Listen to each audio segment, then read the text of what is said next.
Assalamu alaikum, grade 10. Today we are going to discuss if else if.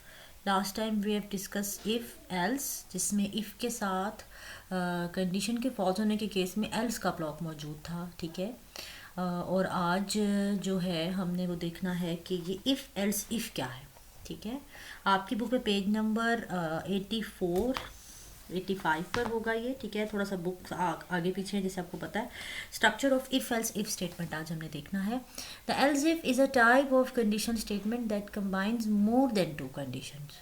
पहले हमारे पास सिर्फ एक कंडीशन हुआ करती थी जो कि इफ़ के सामने होती थी, और उसके ट्रू और फॉल्स में फिर हमारे पास इफ़ के साथ साथ एल्स का भी पोर्शन मौजूद होता था। यहाँ ये है कि यहाँ हमारे पास एक से ज़्यादा या दो से ज़्यादा कंडीशंस होंगी, इसलिए ये काम वही है तो कंडीशन ज़्यादा होंगी, ठीक है। तो जितनी कंडीशंस होंगी जारी बात है उतने उसके साथ इफ एल्स भी एसोसिएटेड होंगे। तो ये है structure. It allows the programmer to make a decision based on several condition. सही है, ये इसका हम स्ट्रक्चर देखते हैं।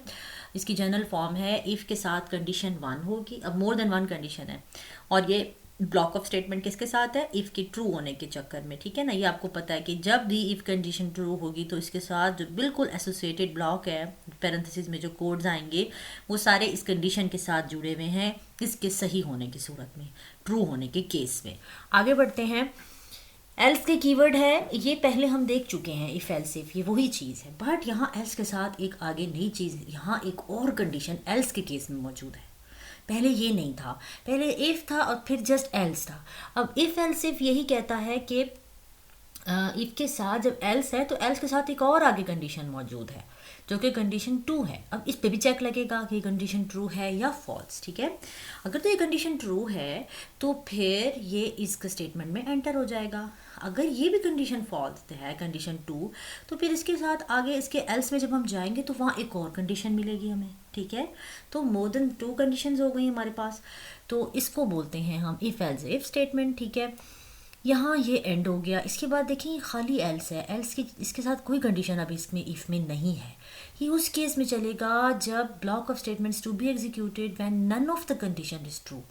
ये जितनी कंडीशंस आपको नज़र आ रही हैं ना, ठीक है, कंडीशन 1, कंडीशन 2, कंडीशन 3, ये एल्स और इसके अंदर मौजूद स्टेटमेंट्स तब एग्जीक्यूट होंगी, तब रन होंगी जब कोई भी कंडीशन 1, 2, 3 कोई भी ट्रू ना हो, सारी फॉल्स हो। तो डायरेक्ट क्या होगा, यहीं से हम फॉल्स में हो जाएंगे और ना ही हम इसमें जाएंगे अंदर, ठीक है, और ना ही इनको चेक किया जाएगा, ठीक है। तो इसलिए ये वाला एल्स का ब्लॉक ऑफ स्टेटमेंट तब चलेगा अगर तो ये कंडीशन ट्रू है, ठीक है, तो हम इसमें एंटर होंगे और जितनी भी इसमें स्टेटमेंट्स होंगी वो रन की जाएंगी और हम बाहर आ जाएंगे। अगर फर्ज करें कंडीशन 1 फॉल्स है तो आप इसके एल्स में एंटर हो जाओगे, आगे आपको एक और कंडीशन मिलेगी, ये ट्रू होगी तो ये रन होगा, फॉल्स होगी तो इसके एल्स में हम आ जाएंगे, ये इधर।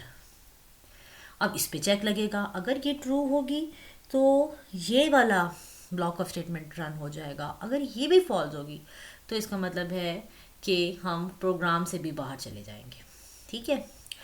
ये सारी बातें इधर लिखी हुई हैं जो मैंने आपको बताई हैं, ठीक है। अब इसका एक प्रोग्राम देखते हैं। Use of else if statement का यूज़ बताया हुआ है प्रोग्राम में। थोड़ा सा आपको कुछ चीज़ें नई भी नज़र आएंगी इधर।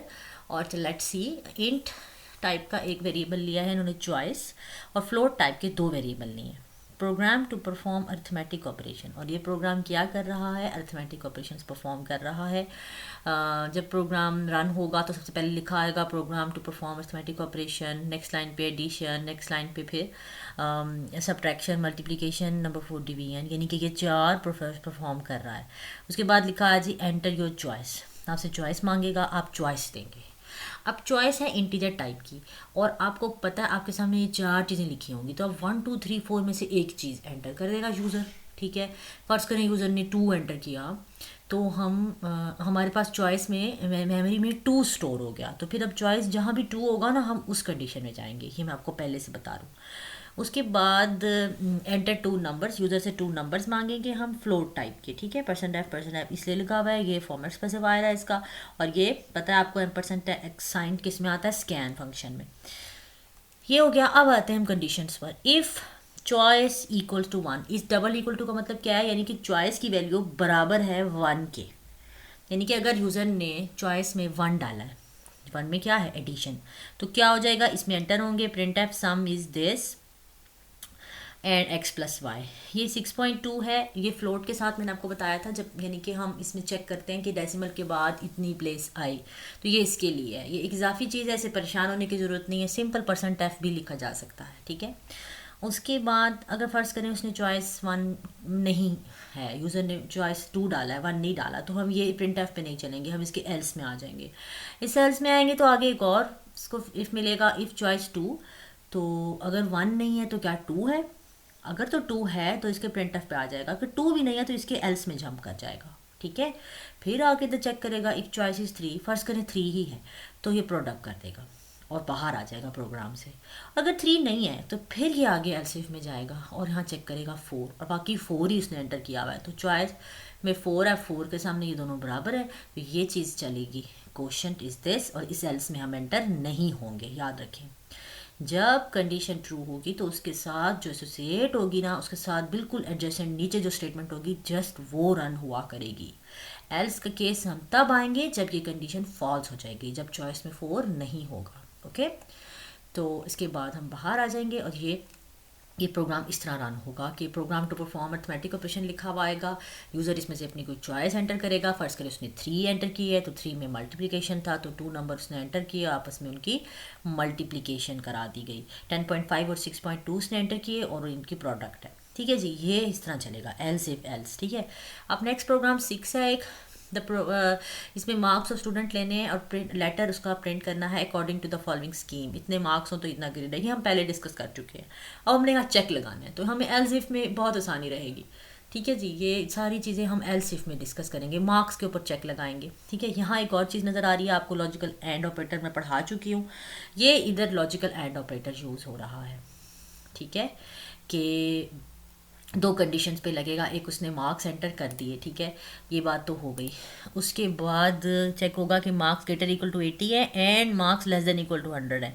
अब ये दोनों कंडीशन का ट्रू होना ज़रूरी है in case of this print F. अगर इसमें से एक भी फॉल्स हो जाती है ना, तो पता है क्या होगा, आप यहाँ से इस एल्स में एंटर हो जाओगे, ठीक है, क्योंकि एंड के केस में हमने पढ़ा था कि दोनों कंडीशन ट्रू होती हैं तब सारी की सारी कंडीशन ट्रू होती है, क्योंकि ट्रू एंड ट्रू ट्रू होता है, और में होता है कि अगर एक फॉल्स हो जाए तो भी ट्रू होता है, लेकिन इसमें दोनों का ट्रू होना बहुत ज़रूरी है, अगर फॉल्स तो फिर पूरा रिजल्ट ही फॉल्स। ये इस तरह चलता जाएगा और इस प्रोग्राम को आप रन करके ख़ुद देखें इसको, ताकि ये किस तरीके से चल रहा है, सही है। इट्स इजी, एल्जिफ बहुत इजी है, बहुत सेल्फ एक्सप्लेनेटरी है, इसको समझें, इसकी प्रैक्टिस करें। मैं कुछ रेफरेंस लिंक भी सेंड कर रही हूँ, वो भी देखें और मुझे नोटबुक का काम जो है भेजना स्टार्ट कर दें।